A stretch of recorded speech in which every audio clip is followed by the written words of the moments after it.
जय हिंद फ्रेंड्स, एक बार फिर से स्वागत है आप सभी लोगों का आज के इस वीडियो में।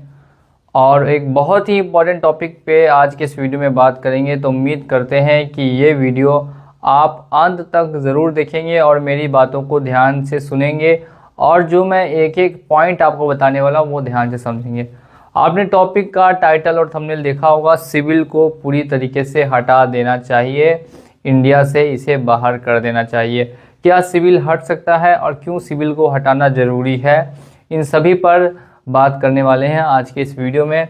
तो सबसे पहले हम लोग जानते हैं कि ये सिविल क्या होता है। ठीक है, ये सिविल जिसको कई लोग तो अच्छे से जानते होंगे और जो लोग नहीं जानते हैं उनको मैं सबसे स्टार्टिंग में यही बताऊंगा कि ये सिविल क्या होता है। तो देखिए, सिविल जो है दोस्तों वो एक रेटिंग एजेंसी का नाम है। ठीक है, किसका नाम है? रेटिंग एजेंसी, जो आपकी क्रेडिट हिस्ट्री रखती है। क्रेडिट हिस्ट्री का मतलब लेन देन की पूरी जानकारी रखती है। जितना भी आपने लोन लिया है फ्यूचर में या पहले जितना भी लिया था, जो आपके ऊपर लोन चल रहा है, उन सभी की जानकारी रखती है ये सिविल में। आपको इसकी रिपोर्ट आती है, उसमें शो होता है। ठीक है, नेक्स्ट अब बात करते हैं। आप ये समझ गए होंगे कि ये रेटिंग एजेंसी है जो क्रेडिट हिस्ट्री रखती है। इसी के बेसिस पे जितने भी बैंक्स हैं, एनबीएफसीज है, वो सभी लोन को प्रोवाइड करते हैं। अब नेक्स्ट बात करेंगे कि ऐसी क्या ज़रूरत पड़ गई जो इसे बंद करने की मैं बात कर रहा हूँ। सबसे पहली अगर बात करते हैं तो सिविल क्या है? तो ये एक प्राइवेट कंपनी है। क्या है? Private company. और इसे कौन ऑन करता है? तो इसे ऑन करती है ट्रांस यूनियन। कौन ऑन करती है? Trans union. ठीक है, ये इसे ऑन करती है, यानी कि ये इसके मालिक है ट्रांस यूनियन, और ये एक प्राइवेट कंपनी है।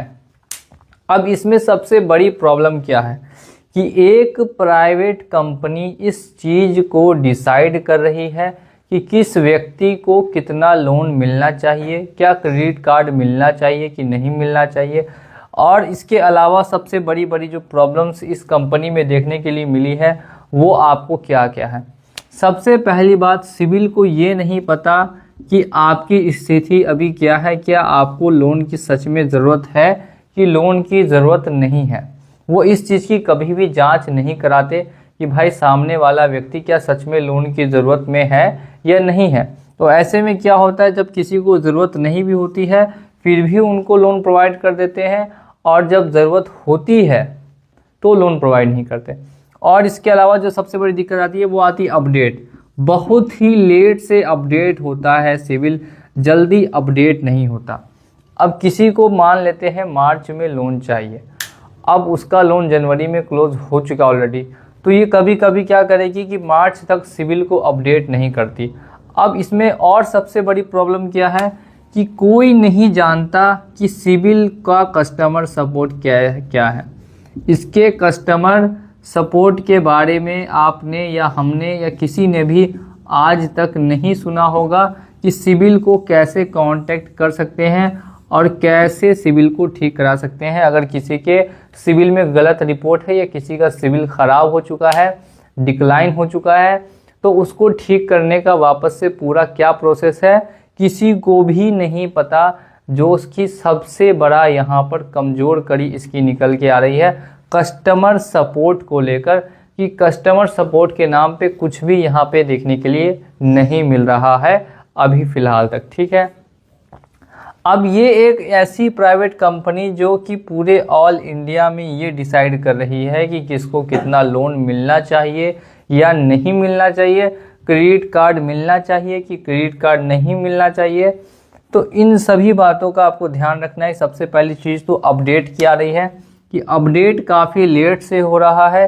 सेकंड अगर बात करते हैं तो वो है कि कस्टमर सपोर्ट के नाम पे कुछ भी नहीं है। जिनका मान लेते हैं 2022 में 2023 में सिविल कुछ ख़राब हो चुका है, अगर उनके पास फ्यूचर में पैसे की ज़रूरत पड़ सकती है तो वो लोन कैसे लेंगे।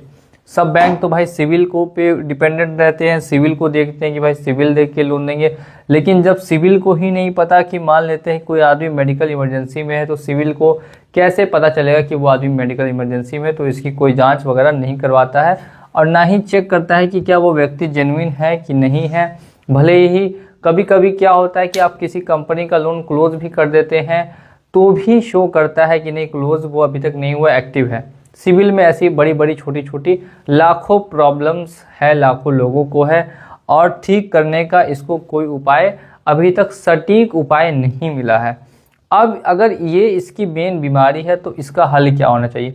अगर आप सभी सोच रहे हैं कि सिविल को हम लोग बंद कर देते हैं, सिविल को मान लेते हैं क्लोज कर देते हैं, प्राइवेट कंपनी को बंद कर देते हैं, तो फिर आखिर किसे इस चीज़ का ध्यान रखना चाहिए कि किसको लोन कितना देना है और क्यों देना है? तो इसका ध्यान रखना चाहिए आरबीआई को। किसको? इसका एक ही सॉल्यूशन है कि आरबीआई खुद की कोई एक ऐसी अथॉरिटी या ऑर्गेनाइजेशन बना ले, खुद की ऐसी अथॉरिटी बना ले जिससे कि वो चेक करे कि किसकी क्रेडिट हिस्ट्री अच्छी है नहीं है, किसको कितना लोन देना चाहिए या नहीं देना चाहिए।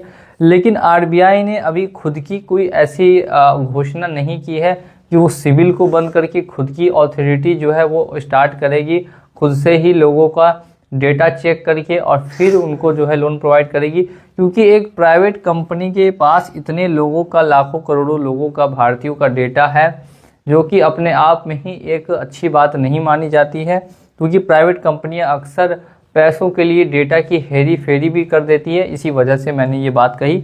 और मुझे पता है कि ये कंपनी जो सिविल है वो ऐसा बिल्कुल भी नहीं करेगी, लेकिन फिर भी कभी भी अगर ऐसा कुछ होता है तो इसमें काफ़ी लोगों का नुकसान भी हो सकता है।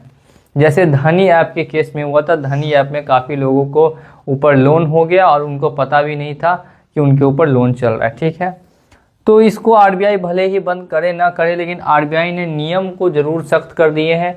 2025 आने वाला है, 2025 से कुछ सख्त नियम यहाँ पे लागू कर दिए है। सबसे पहले जो मैंने कहा सिविल को अपडेट को लेकर जो प्रॉब्लम थी वो अब 15 डेज़ कर दी गई है कि 15 डेज़ में आपके सिविल को अपडेट करना ही करना होगा। नेक्स्ट जो सबसे बड़ी प्रॉब्लम है वो है कस्टमर सपोर्ट के लेके। तो कस्टमर सपोर्ट की भी प्रॉब्लम को सॉल्व करते हुए एक ऐसा हेल्पलाइन नंबर निकालने के लिए कहा गया है जिस पे लोग बात कर सकते हैं और अपने सिविल की जानकारी ले सकते हैं। नेक्स्ट एक और चीज़ यहाँ पे क्या ऐड हुई है कि अगर कोई भी सिविल चेक करती है कोई भी कंपनी, तो वो कस्टमर के पास पूरा रिपोर्ट जाएगा कि किसने उसका सिविल चेक किया है और उस समय कितना सिविल था नहीं सारी कस्टमर के पास रिपोर्ट भी जाएगी। इसके अलावा एक और चीज़ है जो आरबीआई ने कही है कि हर कस्टमर के पास साल में एक बार मौका होगा, वो फ्री में पूरी साल भर की रिपोर्ट देख सकता है कि आखिर उसने कहाँ कहाँ से लोन लिया और किस किस का क्लोज किया, किस किस का बचा हुआ। यानी कई कंपनियां जो है वो चार्ज करती है सिविल देखने के लिए, लेकिन ये अब क्या करेगी कि फ्री ऑफ कॉस्ट एक बार सभी लोगों को रिपोर्ट देखने का मौका देगी साल में, ताकि लोग अपने क्रेडिट हिस्ट्री के बारे में जान सकें। और ये सिविल ऐसी चीज़ है जिसके बारे में हर किसी को नॉलेज होना चाहिए। अब जिनको नहीं है तो वो हमारी वीडियोस को देखते रहिए और आप अपनी राय कुछ भी हो वो आप कमेंट कर सकते हैं कि क्या सिविल को बंद करना सही रहेगा और आरबीआई को खुद की एजेंसी स्टार्ट करनी चाहिए कि नहीं करनी चाहिए, ये आप कमेंट सेक्शन में हमें बता सकते हैं। और सिविल को बंद करने से क्या क्या और फ़ायदे हो सकते हैं वो भी आप कमेंट सेक्शन में ज़रूर बताइएगा, ताकि हम लोग आपकी राय को जान सके और नेक्स्ट वीडियो को फिर से बनाएंगे तो उसमें उन चीज़ों को ज़रूर से ज़रूर रखेंगे। बहुत बहुत धन्यवाद आप लोगों का हमारे इस वीडियो में जुड़ने के लिए। मिलेंगे अगले वीडियो में बहुत ही जल्द। जय हिंद, जय भारत।